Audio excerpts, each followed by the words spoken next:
ఒక విశ్వాసి జీవితమే ఒక గొప్ప సజీవ ప్రసంగం. అది ఒక నడుస్తున్న ప్రసంగం. మన అనుదిన జీవితమే ఒక ప్రసంగమై మనుషుల హృదయాలను స్పృశించాలి. ఈ విషయాలను పరిశీలిద్దాం.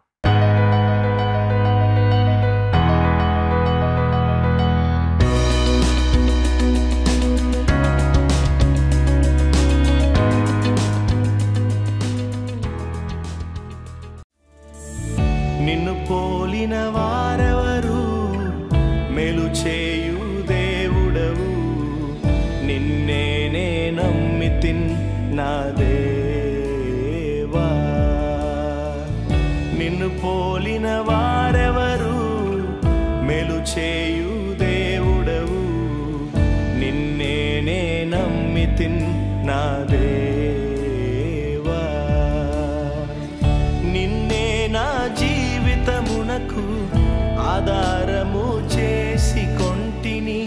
నీవు లేని జీవితమంతా వ్యర్థముగా పోవునయ్యా. నిన్నే నా జీవితమునకు ఆధారము చేసి కొంటిని. నీవు లేని జీవితమంతా వ్యర్థముగా పోవునయ్యా. ఎల్ షెడాయ్ ఆరాధన, ఎలోహీం ఆరాధన, అడోనాయ్ ఆరాధన, యేషువా ఆరాధన. ఎల్ షెడాయ్ ఆరాధన, ఎలోహీం ఆరాధన, అడోనాయ్ ఆరాధన, యేషువా ఆరాధన.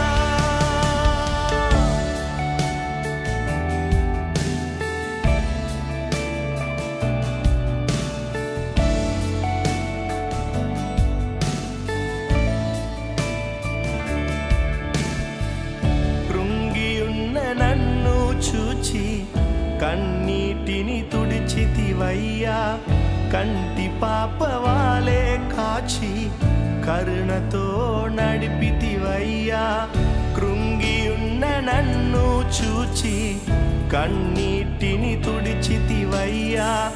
కంటి పాపవాలే కాచి కరుణతో నడిపితివయ్యా.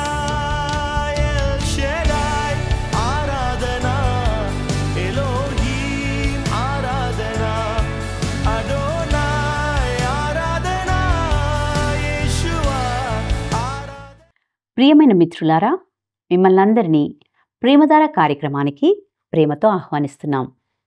దేవుని మహాకృపలో మీరందరూ క్షేమంగా మరియు సంతోషంగా ఉన్నారని మేము ఆశిస్తున్నాం. ఈ కార్యక్రమంలో మీ ఆధ్యాత్మిక జీవితాలకు మేలుకరంగా ఉంటున్నాయని, అందరి సత్యాలు మీ జీవితంలో అన్వయించుకుంటున్నారని విశ్వసిస్తున్నాం. ఈనాటి పాఠంలో మనం బోధించే బోధ ఎలా ఉండాలి, ఏ విధంగా బోధించాలి అనే విషయాలను గురించి తెలుసుకుంటాం. ఇక ఆ విషయాలను శ్రద్ధగా విందామా? క్రీస్తునందు ప్రియమైన ప్రేమధార టీవీ వీక్షకులందరికీ మన రక్షకుడును ప్రభు అయిన యేసు క్రీస్తు ప్రశస్తమైన నామంలో శుభములు తెలియజేస్తున్నాం. ఇక ఈరోజు మన పాఠంగా తెసలోనికైలకు రాసిన మొదటి పత్రిక 2వ అధ్యాయము 1 నుండి 7వ వచనం వరకు ధ్యానించుకోబోతున్నాం. ఇందులోని ముఖ్యాంశము ఏమిటంటే క్రీస్తు యొక్క రాకడ క్రియాత్మకమైన నిరీక్షణగా ఉంటున్నది. యేసుక్రీస్తు తన సంఘం కోసం రాబోతున్నాడు. దీనినే సంఘము ఎత్తబడుటగా పిలుస్తుంటాం. ఇది తర్జనా భజనలు చేయడానికి ఒక సిద్ధాంతం కాదు. ఇది మనము అనుభవించే, జీవించే ఒక గొప్ప సత్య సిద్ధాంతంగా ఉంటున్నది మరియు ఆచరించే నియమంగా కూడా ఉంటుంది.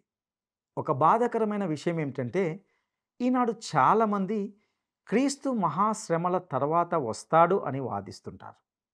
కొంతమంది క్రీస్తు శ్రమలకు ముందే వస్తాడని, అంటే మరికొంతమంది క్రీస్తు శ్రమల మధ్యకాలంలో వస్తాడని విశ్వసిస్తూ ఈ విషయాన్నే గొప్ప సిద్ధాంతంగా పరిగణిస్తుంటారు. మరొక వైపు క్రీస్తు మళ్ళీ వస్తాడని కొందరు అసలే నమ్మరు. కానీ వీరందరూ యేసుక్రీస్తును తమ రక్షకునిగా నమ్ముతున్నామనే అంటుంటారు. అయితే క్రీస్తు రాకడకు సంబంధించి వీరందరినీ ఒక ప్రశ్న అడగవలసిన అవసరం ఉంటున్నది. అదేమిటంటే యేసు రాకడని గురించిన నీ భావన, నీ జీవితం మీద ఎలాంటి ప్రభావం చూపుతున్నది? అది నీ విషయంలో ఏమైనా జరిగిస్తుందా?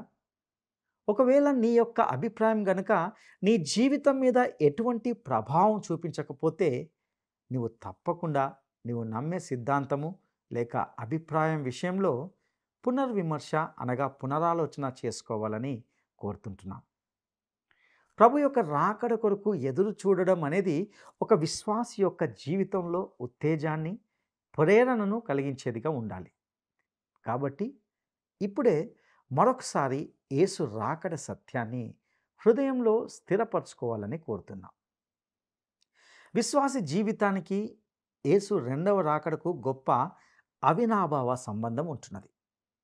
ఈ అధ్యాయం అంతా కూడా యేసు రాకడ దృశ్యానికి సంబంధించి చెప్పబడిన మాటలుగానే మనకు వినిపిస్తాయి అని పౌలు అంటున్నట్లుగా చూస్తాం. ఇక మొదటి తెస్సలోనిక పత్రిక 2వ అధ్యాయము 1వ వచనాన్ని గమనిద్దాం. సహోదరులారా, మీ యొద్ద మా ప్రవేశము వ్యర్థము కాలేదు. ఇక్కడ వ్యర్థము అనగా ఖాళీ లేక ఫలితాలు లేనిది అని అర్థం. పౌలు అంటున్నాడు, మేము మీ మధ్యకు రావడం సత్ఫలితాలను ఇచ్చింది. మేము వచ్చి మీకు ఏదో క్రొత్త సిద్ధాంతాలను బోధించడం లేదు. ఏదో విచిత్రమైన సంగతి మీకు చెప్పి మిమ్మల్ని ఆకర్షించడానికి మేము రాలేదు. కొన్ని రోజులు మీ మధ్యన ఉండి ఏవో కాలక్షేపానికి కొన్ని కబుర్లు చెప్పడానికి కాదు మేము మీ వద్దకు వచ్చింది. మేము రావడంలో ఎంతో కొంత ఆధ్యాత్మిక ప్రయోజనం సిద్ధించిందని పౌలు అంటున్నట్లుగా చూడగలం. వాస్తవానికి పౌలు యొక్క పని వ్యర్థం కాలేదు. అది ఖాళీదిగా ఒట్టిదిగా ఉండలేదు. అనేకులు క్రీస్తుని గురించిన రక్షణార్థమైన జ్ఞానం పొందారు.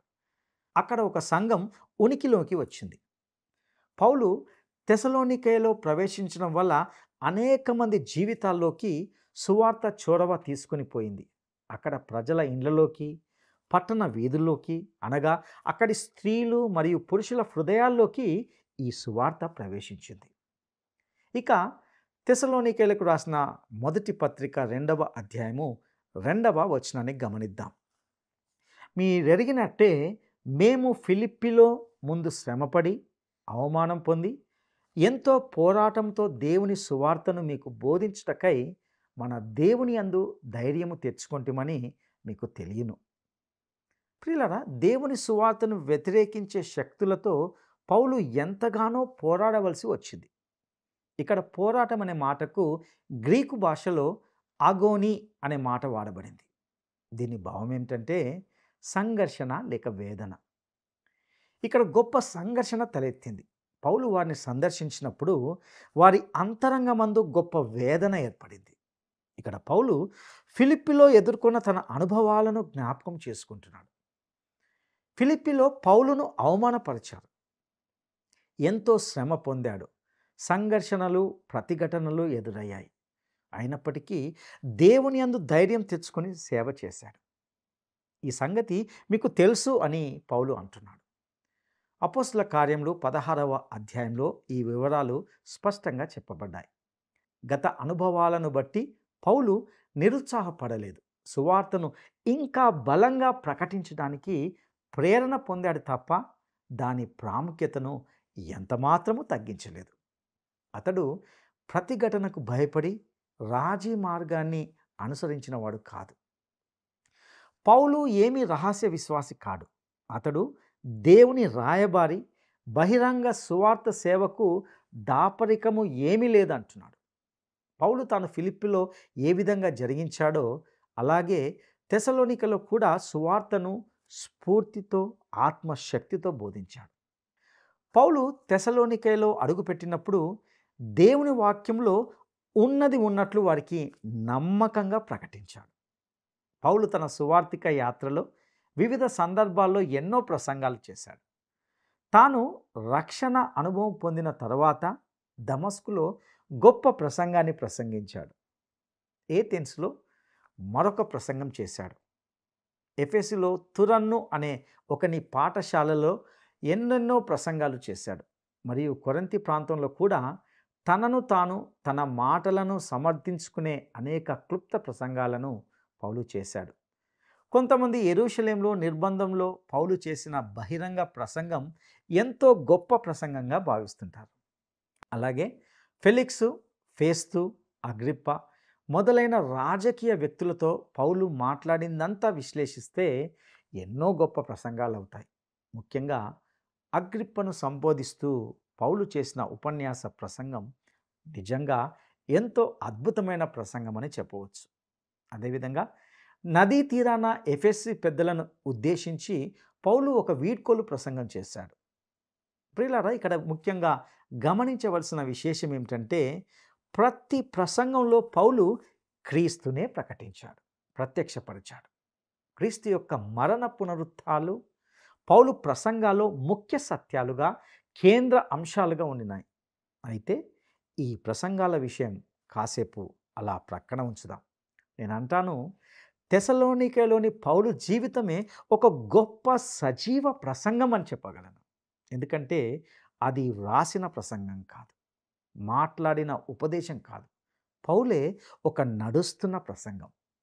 పౌలు యొక్క అనుభూతి రూపకమైన సజీవ ప్రసంగం. పౌలు అనుదిన జీవితమే ఒక ప్రసంగమై మనుషుల హృదయాలను స్పృశించింది.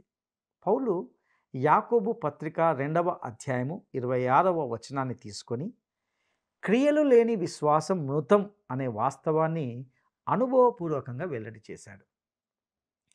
ఈ విధంగా తెసలోనిక ప్రాంత నివాసుల హృదయాల్లో పౌలీయ ప్రసంగాలు మారుమోగాయి. ఇక్కడ ఒక విషయాన్ని మనం గమనించాలి. ప్రతి విశ్వాసి ఒక ప్రసంగికుడే. ప్రసంగికుడనే ఈ పిలుపు కొంతమందికి ఇష్టం ఉండకపోవచ్చు, కానీ ఆధ్యాత్మికంగా ప్రతి విశ్వాసి ఒక ప్రసంగికునిగా ఉండవలసిందే అని గ్రహించాలి. ఈ విషయంలో ఎవరు కూడా మినహాయింపు లేదు. నోటికంటే మన జీవితానికే పెద్ద నోరు ఉంటుంది. నీవు జీవించే జీవితం ద్వారా కొంతమందితో నీవు మాట్లాడవచ్చు. బహుశా నీ జీవితం ద్వారా కూడా నీ ఇంటిలోని బిడ్డలతో నువ్వు మాట్లాడగలవు. ప్రియులారా, మనం జాగ్రత్తగా గమనించవలసిన విషయం ఏమిటంటే నీవు కానీ నేను కానీ ఒక గొప్ప ప్రసంగాన్ని మనము జీవించే జీవితం ద్వారానే ప్రసంగించగలం. ఇక 1 తెసలోనిక పత్రిక 2వ అధ్యాయము 3వ వచనాన్ని గమనిద్దాం. ఏలయనగా మా బోధ కపటమైనది కాదు, అపవిత్రమైనది కాదు, మోసయుక్తమైనది కాదు. ఇక్కడ పౌలు అంటున్నాడు, మా బోధ నిష్కపటమైనది, పవిత్రమైనది. ఇందులో మోసము, వంచన ఏ కోశాన లేవు. కపటం అనే మాటకు అర్థము లోపము. పౌలు బోధలో ఎట్టి లోపము కానీ స్కాలిత్యం కానీ లేదు. పౌలు బోధ కల్తీ లేని బోధ. పౌలు కొంతమందిని తృప్తిపరచడానికి తన సువార్తను వారికి అనుగుణంగా మార్చుకోలేదు. సువార్తలోని స్వచ్ఛతను, పవిత్రతను మనము కల్తీ చేయకూడదు. కొంతమంది సేవకులను చూస్తే చాలా బాధేస్తుంది. ఒకచోట వారు సువార్త సందేశాన్ని ఉన్నది ఉన్నట్లుగా ముక్కుసూటిగా బోధిస్తే వారు మరొక చోట పరిస్థితులకు అనుగుణంగా గందరగోళంగా సువార్తను మెత్తపరుస్తూ బోధిస్తారు. అయితే పౌలు పరిచర్య ఈ విధంగా లేదు. అతని బోధ కపటంగా లేదు. తెసలోనికైలో పౌలు చేసిన సేవ ఘనమైనది. పౌలు పడిన ప్రయాసం వ్యర్థం కాలేదు. పౌలు బోధలో ఎలాంటి కపటం లేదు. అతని ఉద్దేశాలు, అభిప్రాయాలు నైతికంగా లోపరహితమైనవి. పౌలు మనస్సాక్షి పవిత్రమైనది. అతని మాటల్లో, చేతల్లో ఎట్టి మోసము, వంచన లేదు. ఈ వచనంలో అపవిత్రత అనే మాటకు కామము లేక శారీరక సుఖాభిలాష అని అర్థం. పౌలు ఎటువంటి లోభము చేత ప్రేరేపించబడలేదు. పౌలు ఏమైనా తనకు కానుకలు వస్తాయనే ఉద్దేశంతో కానీ లేక తనకు ఖ్యాతి గడించే ఆలోచనతో కానీ తెసలోనికేకు రాలేదు. వ్యక్తిగతంగా పరిచారం చేయించుకోవడానికి కూడా అతడు రాలేదు. కేవలము సదుద్దేశముతో మాత్రమే అతడు ఇక్కడికి వచ్చాడు. అనగా అతనిలో ఎటువంటి అపవిత్రత అనేది లేదు.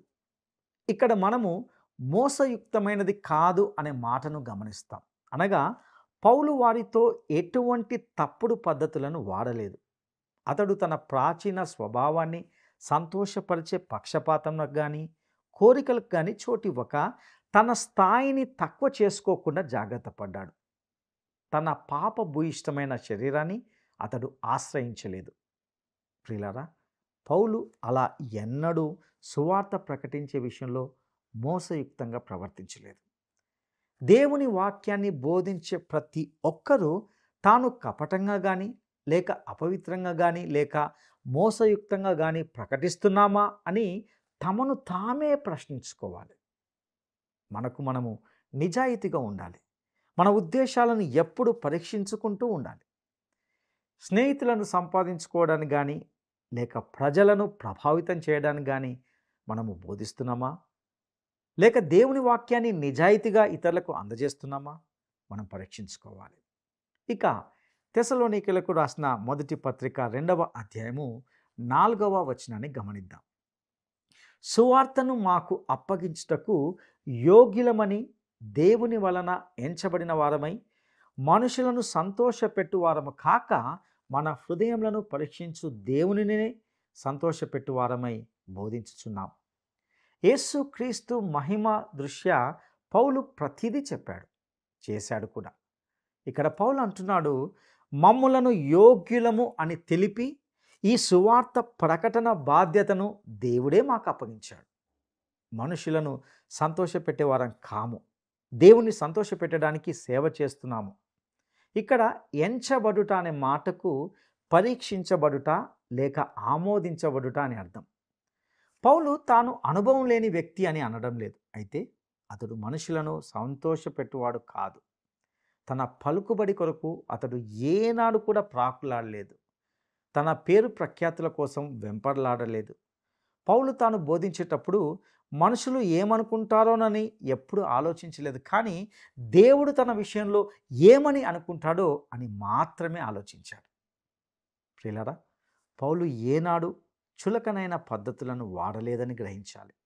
ఇక మొదటి తెస్సలోనిక పత్రిక 2వ అధ్యాయము 5వ వచనాన్ని గమనిద్దాం. మీరు ఎరిగి ఉన్నట్టు మేము ఇచ్చకపు మాటలనైనను ధనాపేక్షను కప్పిపెట్టు వేషమునైనను ఎన్నడూను వినియోగింపలేదు. అందుకు దేవుడే సాక్షి. ప్రియులారా, పౌలు అంటున్నాడు, మన దేవుడు హృదయములను పరీక్షించే దేవుడు. ఇచ్చకపు మాటలు నా నోట రావు. ధనాపేక్షను కప్పిపుచ్చడానికి మేము భక్తి వేషము వేసిన వారం కాము. మా పద్ధతులు దేవుని పద్ధతులు, దేవుడు ఆమోదించిన పద్ధతులనే మేము వాడుతాం. ఈ మాటలు నేను దేవుని సాక్షిగా చెబుతున్నాను అని అంటున్నాడు. నిజమే, అతడు ఎంతో నిర్మోహమాటంగా మాట్లాడుతున్నాడు.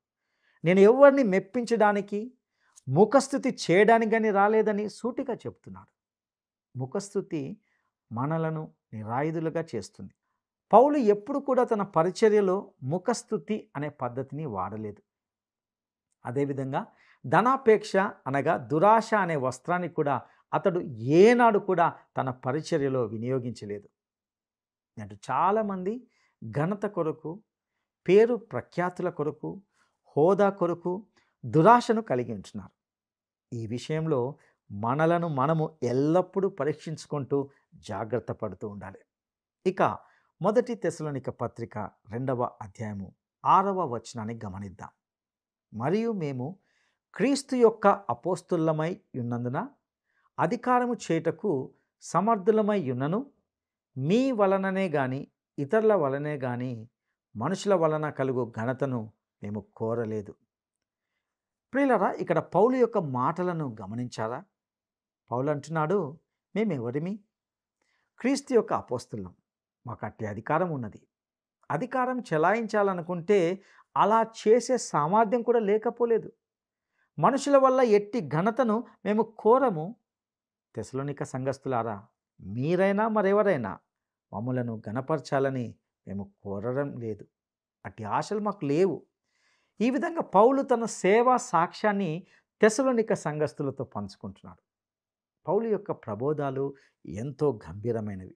వారికి కాలక్షేపం కోసము పౌలు ప్రసంగించడం లేదు. పౌలు ఎటువంటి పేరు ప్రఖ్యాతుల కొరకు ప్రాకులాడలేదు. అతడు ఈ లోక సంబంధమైన గౌరవ డిగ్రీలను సంపాదించుకోవడానికి పరిగెత్తనూ లేదు. పౌలు ఒట్టి మాటలు చెప్పలేదు. శక్తిభరితమైన సువార్తను మాత్రమే అతడు ప్రకటిస్తూ వచ్చాడు. పౌలు వేదాంతాన్ని, తత్వాన్ని బోధించలేదు. స్వచ్ఛమైన, కల్తీ లేని సువార్త సత్యాన్ని ప్రకటించాడు. కాబట్టి అక్కడ ఒక సజీవ సంఘము ఉనికిలోకి వచ్చింది. పౌలు రహస్య విశ్వాసి కాడు. అలాంటిది ఆయన ప్రోత్సహించలేదు కూడా. ధైర్యంతో, సాహసంతో సువార్తను ప్రకటించాడు. అతడు బహిరంగంగా వాక్యము ధైర్యంగా ప్రకటించాడు. ప్రతిఘటనలను ధైర్యంగా ఎదుర్కొన్నాడు. తన సేవా యాత్రలో ఎన్నో తుఫానులు ఎదురయ్యాయి. వీటన్నిటిని తట్టుకొని నిలిచాడు. పౌలు పిరికివాడు కాదు. ప్రజాకర్షణ కోసము చౌకబారు పద్ధతులను వాడడు. తనను గురించి ప్రజలు ఏమనుకుంటున్నారో అని కాదు, దేవుడు మాత్రమే నన్ను గురించి ఏమనుకుంటున్నాడు అనేది పౌలుకు ముఖ్యం. పౌలు ప్రజలకు ముఖప్రీతి మాటలు చెప్పలేదు. అతి పొగడలతో మన స్నేహితులే మనలను చెడగొడతారనేది నిజం. పౌలుకు పొగడ్తలు అందుకోవడం కానీ వాటిని ఇతరులకు ఇవ్వడం కానీ చేతగాదు. గంటల కొలది పొగిడితేనే కానీ కొందరు చేయి చాచి ఏమైనా ఇవ్వరు. సరైన దాతృత్వం అది కాదు. నలుగురిలో పేరు తెచ్చుకునే కోరిక ఆరోగ్యవంతమైన క్రైస్తవ్యం కాదు. ధనాపేక్షను కప్పిపుచ్చుకోవడానికి పగటి వేషాలు వేయడం పౌలుకు అస్సలు గిట్టదు. దేవుని డబ్బుతో స్వంత పేరు ప్రఖ్యాతులు కొనేవారికి శ్రమ. ధనాపేక్ష లేదు అని సొంత ఘనతను కోరేవారు వేషధారులే అని పౌలు అంటున్నాడు. ఇలాంటి వైఖరి విగ్రహారాధనతో సమానం. పౌలుకు అలాంటి చౌకబారు సన్మానాలు చేయించుకోలేదు. తన సేవా జీవితంలో యేసుక్రీస్తు మహిమనే వెదికాడు. ఈ అధ్యాయంలో పౌలు విశ్వాసులందరికీ గొప్ప మాదిరిగా ఉంటున్నాడు. ఈ సందర్భంలో పౌలు చెప్పిన మాట మనం గమనిస్తూ ఉండాలి. దేవుని సువార్తను మీకు బోధించడానికి మన దేవుని యందు ధైర్యం చేసుకున్నామని మీకు తెలుసు గనక ఇది శుభవార్త, ఇది దేవుని వద్ద నుండి వచ్చిన వార్త అని అంటున్నాడు. ఈ శుభవార్తను మీకు చెప్పడానికి దేవుడు మమ్మలను ధైర్యపరిచాడు. ఈ సువార్తను ప్రకటించడానికి మాకు ధైర్యం వహించిన వాడు మన దేవుడే. ధైర్యం అంటే మాట్లాడడానికి స్వేచ్ఛ. పౌలు సత్యాన్ని నిర్భయంగా ప్రకటించాడు. అలా మాట్లాడినందువల్ల అతనికి ఎన్నో ఆటంకాలు ఎదురయ్యాయి. పౌలు ఆత్మయందు తీవ్రత, స్వేచ్ఛ గలవాడై బోధించడం బాగా అలవాటు చేసుకున్నాడు. దీనికి గాను ఎంతో పోరాటాన్ని ఎదుర్కోవలసి వచ్చింది. పోరాటం అనే మాట ఈ సందర్భంలో క్రీడాకారులకు చెందింది. ఇది సైన్యానికి కూడా చెందిన పదం. ఇది పోరాటం, ద్వంద్వ యుద్ధం. ఫిలిప్పీ పత్రిక 1వ అధ్యాయం 30వ వచనం. క్రీస్తునందు విశ్వాసం ఉంచడం మాత్రమే కాక ఆయన పక్షమున శ్రమపడడం ఆయన పక్షమున మీకు అనుగ్రహించబడింది. ఇక్కడ శ్రమపడడం అనే మాట పోరాటం అని అర్థమిస్తుంది. కొలస్సీ పత్రిక 2వ అధ్యాయము 1వ వచనం ఇదే భావాన్ని వ్యక్తీకరిస్తుంది అని పౌలు అంటున్నాడు. శరీర రీతిగా నా ముఖము చూడని వారి కోసం నేను ఎంతగా పోరాడుతున్నానో మీరు తెలుసుకోవాలని కోరుతున్నాను. విశ్వాసుల కోసం వారి పక్షాన పౌలు చేస్తున్న ఆధ్యాత్మిక పోరాటం ఇది.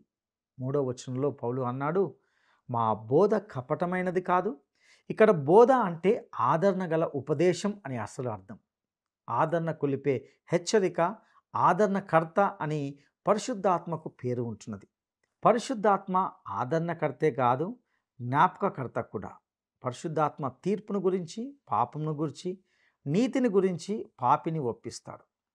యేసు ఆరోహణమైనప్పుడు పరిశుద్ధాత్మ వారి మీదికి దిగి వచ్చాడు. 1 యోహాను 2వ అధ్యాయము 1వ వచనం. యేసు ప్రభు పరలోకంలో తండ్రి కుడి పార్శ్వమున ఉన్న ఉత్తరవాది అనగా ఆదరణకర్త, సహాయకుడు, న్యాయవాది అనే అర్థాలు ఉంటున్నాయి. పౌలు ప్రసంగాల్లో లోపము, దోషం లేనేలేదు. మోసము, కపటం, వంచన లేదు. పౌలు బోధ తప్పుడు సిద్ధాంతాలపై ఆధారపడింది కాదు. పౌలు బోధను దేవుడు ఆమోదించాడు. పౌలు మనుషులను కాదు, దేవుణ్ణే సంతోషపెట్టడానికి సేవ చేస్తున్నాడు. పౌలు నిజాయితీకి దేవుడే సాక్షి.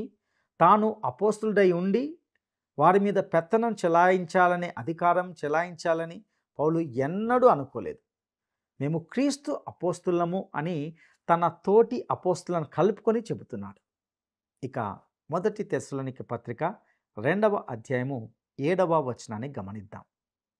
అయితే స్తన్యమిచ్చు తల్లి తన సొంత బిడ్డలను గారవించున్నట్లుగా మేము మీ మధ్యను సాధువులమై ఉంటిమి. ప్రియులారా, ఇక్కడ పౌలు మాటలను గమనించారా? ఈ మాటలు తెసలోనికయులతో పౌలుకున్నటువంటి సంబంధాన్ని తెలియజేస్తున్నది. పౌలు అంటున్నాడు, అపోస్తుల సేవ తల్లి పరిచర్య లాంటిది. తల్లి తన బిడ్డలకు స్తన్యమిచ్చి పెంచుతుంది. నేను మిమ్మను అలాగే పెంచాను. ఒక తల్లి పక్షి తన పిల్లలను ఎలా పెంచుకుంటుంది? పౌలు హృదయంలో మాతృ ప్రేమ నిండి ఉంటున్నది. తెసలోనిక సంఘం పట్ల అతనికున్న ప్రేమ తల్లికి ఉన్నటువంటి ప్రేమ, మాతృ ప్రేమ నిండి ఉంటున్నది. వారంటే పౌలుకి ఎంతో వాత్సల్యం. మత్తయి సువార్త 23వ అధ్యాయము 37వ వచనంలో ప్రభువు అన్నాడు, యెరూషలేమా యెరూషలేమా, ప్రవక్తలను చంపుచు నీ వద్దకు పంపబడిన వారిని రాళ్లతో కొట్టుతూ ఉండేదానా? కోడి తన పిల్లలను రెక్కల క్రిందికి ఎలాగో చేర్చుకునునో అలాగే నేను నీ పిల్లలను ఎన్నో మార్లు చేర్చుకోవాలని ఉంటిని గాని మీరు ఒల్లకపోతిరి. యేసు ప్రభువారు లేఖనాల్లో పలు విధాలుగా తనను తాను పరిచయం చేసుకున్నాడు. నేను మంచి కాపరిని, మీకోసమే ప్రాణం పెట్టాను అన్నాడు. మంచి కాపరి తన గొర్రెలను కాపాడుతాడు, వారినందరినీ ఒకానొక రోజున సమకూరుస్తాడు. అందరూ ఆయనతో క్షేమంగా భద్రంగా ఉండిపోతారు. కోడిలాగా తన పిల్లలను తన రెక్కల క్రింద సమకూర్చుకోవాలని ఆయన ఎంతగానో కోరుతున్నాడు. పల్లెటూళ్ళలో కోళ్లను పెంచే విధానం మనకు చిరపరిచితమైన దృశ్యం. వర్షం వచ్చినప్పుడు కోడి తన పిల్లలను రెక్కల క్రిందికి చేర్చుకుంటుంది. వాటికి తన రెక్కలే ఆచ్ఛాదన. నా క్రిందికి రండి, నా ఆశ్రయం పొందండి అని ప్రభువు పదే పదే పిలుస్తున్నాడు. పౌలు కూడా అలాంటి సేవా దృక్పథం కలిగినవాడు. తెసలోనిక సంఘస్థులను పౌలు ఒక తండ్రిలాగా ప్రేమిస్తున్నాడు. అలాంటి దైవ సేవకులు ఈ రోజున మన సంఘాలకు కావాలి. దేవుని వాక్యాన్ని త్రికరణ శుద్ధిగా నమ్మి బోధించే బోధకులు కావాలి.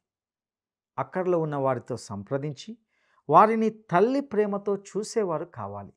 అలాంటి దైవ సేవకులను విశ్వాసులు నమ్ముతారు, ప్రేమిస్తారు, వెంబడిస్తారు, గౌరవిస్తారు. ప్రియ సహోదరుడా, సహోదరి, నీవు యేసుక్రీస్తుని నీ స్వకీయ రక్షకునిగా ఎరుగుదువా? ఆయన రెక్కల నీడను నువ్వు ఆశ్రయించావా? అయితే ఈ పాఠమంతా నీకోసమే.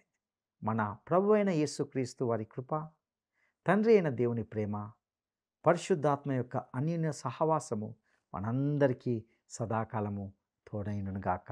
దైవాశీస్సులు.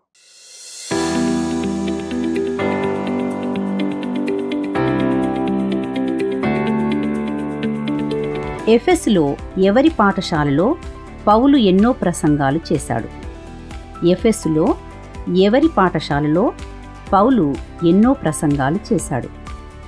1 తీతుకు, 2 తురన్ను, 3 సెర్గియా పౌలు. ఈ ప్రశ్నకు సరైన జవాబును ఈ వాట్సాప్ నంబర్కు పంపండి.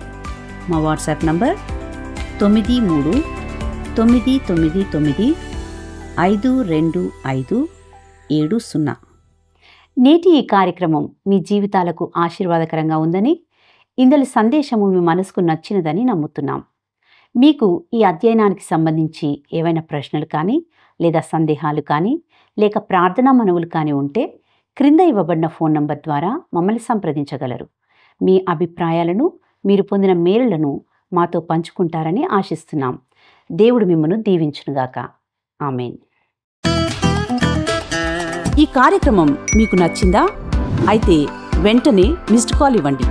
బహుమతి పొందే విజేత మీరే కావచ్చు.